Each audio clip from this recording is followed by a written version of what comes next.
In my last video, I analyzed chords and we looked majorly at the major chord. In this video, we'll be analyzing the minor chords. My name is Goldwealth Anyeti, and this is Piano Tips with Goldwealth. All right, so the minor chord, like I said in the previous video too, there's a particular formula we use for the minor chord, and this formula is very, very simple. The formula just is made up of just one flat three. Now, flattening your three means taking your three a step backwards. So this is flat three and five. All right. So this is this. This is your C minor chord. Applying it on C sharp, it will be one flat three and five. This is your C flat. C sharp minor. Taking it on F sharp, this is going to be this is your F sharp minor. If you are playing it on B, this will be all right. Now this is your B minor. Back to C. If we're on C, then our C minor is this. Now, in the beginning of this series, I said I was going to teach us every single chord we need to know and how to use them. Now, if we are playing on C and then we have the C minor, this doesn't sound like it's related to C. And don't forget, I said a chord is like a family. Once you mess up a family, you mess up the entire community. Okay, once you mess up your chord, you mess up the entire piece. So if I have this and I have this, okay, I'll say I'm playing this song.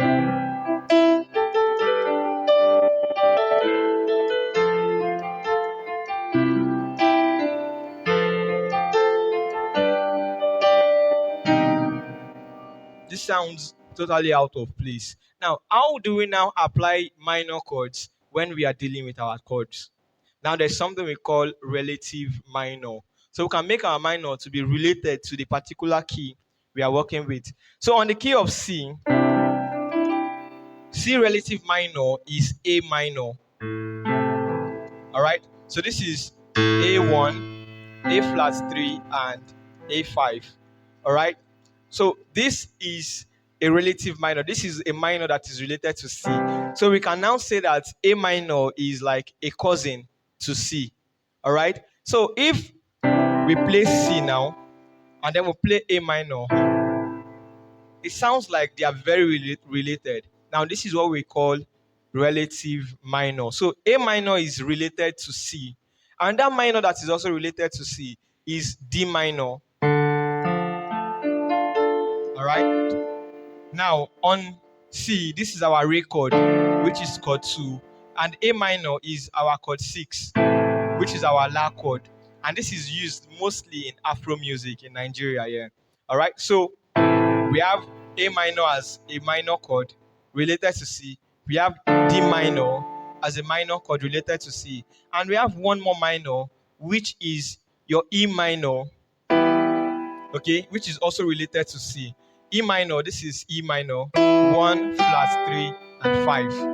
All right. So if you're playing your C, you can easily go down to A minor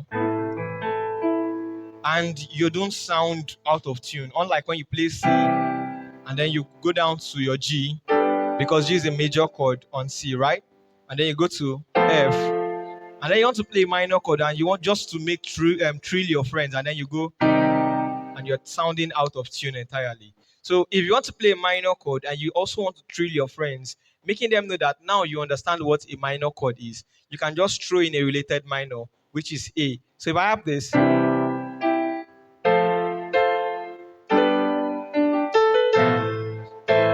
all right, now this sounds nice. So let me play this again.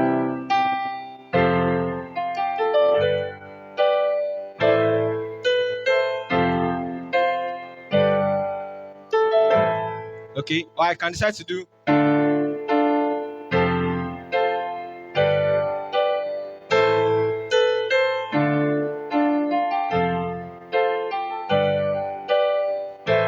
Basically, what I just did here was I played my 2, my 4, my 5, and my 6. Okay, so 2 is a minor, 4 is a major, 5 is a major, and 6 is a minor.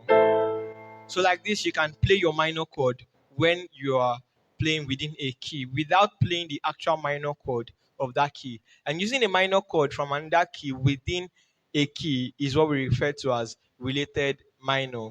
Now, I said I was going to throw this in before I close this video using the diminished chord. Now, this is the rarest chord used in music or used by beginners, and that is using the diminished chord. The diminished chord is made up of a formula that is 1, flat 3, and flat 5.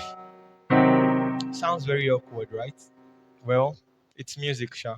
Now, this is the diminished chord, but like the minor chord, we can't just use the diminished chord of a particular key within that key. It has to be related to.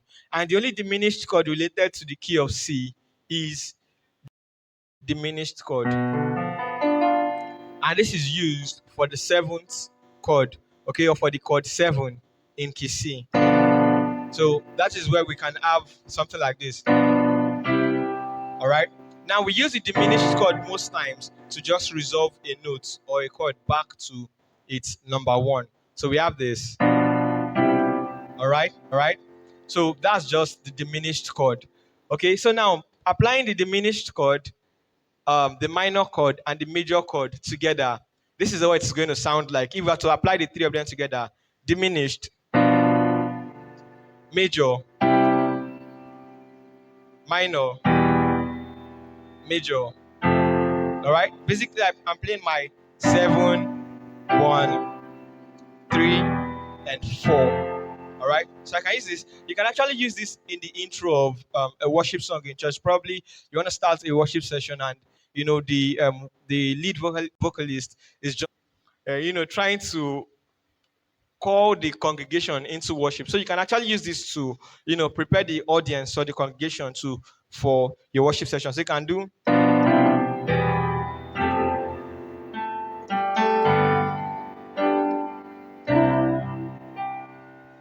7, 1, 3, 4, then 5, and back to 1 again. All right. So with this now, you can see that just understanding the 3 chords, you're already sounding like a pro. All right. So like I said in my previous video, I can only teach you. What makes you sound like a professional is consistent practice. So now that you have this information, do well to practice every day. If this video was helpful to you, please do me a favor, hit the like button, hit the subscribe button, hit that notification bell. I drop new video every Friday. And don't forget to share. Till I come your way next time, my name is Goldwealth, and yet here.